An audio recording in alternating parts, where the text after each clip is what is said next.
New year, new me, am I right? Woo.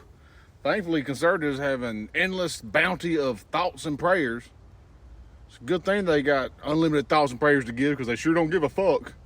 And lo and behold, the shooter had pronouns in their bio. Not only pronouns, but he, them pronouns. So obviously they're a deranged trans terrorist, the greatest threat to American freedom. Ain't it odd that conservatives only focus on preferred pronouns when it fits their agenda? They only focus on pronouns in the bio when somebody with pronouns in their bio does something horrible that has been done by literally every other demographic also.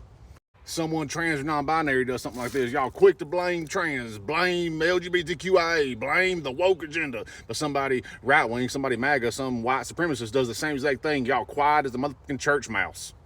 Focus only on the pronouns, not the swastika, not the Confederate flag, not the MAGA QAnon posts online. Only focus on the woke agenda. Anything else, it's too early to politicize a tragedy like this. How dare you? You clamor at the bits to read a manifesto if it's by somebody trans, but you don't give a fuck about reading a manifesto if it's by Dylan Roof or by the Buffalo shooter, because those are just the deranged ramblings of a madman. It doesn't reflect actual right-wingers. But the Tennessee shooter's manifesto, you got to see that because it is a reflection of the entire trans community and the left as a whole. These horrific acts have been carried out by a man with a gun, a woman with a gun, someone straight with a gun, someone gay with a gun, someone cis with a gun, someone trans with a gun, someone black with a gun, someone white with a gun, someone left with a gun, someone right with a gun, and others I did not mention. And conservatives just cannot seem to figure out what the common factor is. And whatever you do decide is the common issue, you can guarantee the conservatives have voted against something that addresses said issue because they offer up no solution, no actual solution.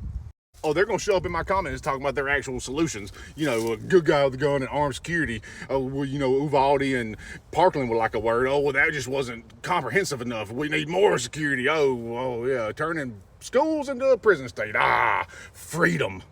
Ain't it odd that the people who bitch about the U.S. being in debt and bitch about their taxes going up and socialism and expanding Medicaid and Lord forbid universal health care want to spend $40 to $50 billion a year on armed security for schools so they can continue to cosplay as a cowboy and overcompensate for their tiny whiner? I mean, weird flex, but whatever helps you go from 6 to midnight, I guess, Captain Danky Wang. They offer up no actual solution, no reasonable solution because they don't know how. The only thing they know how to offer is thoughts and prayers.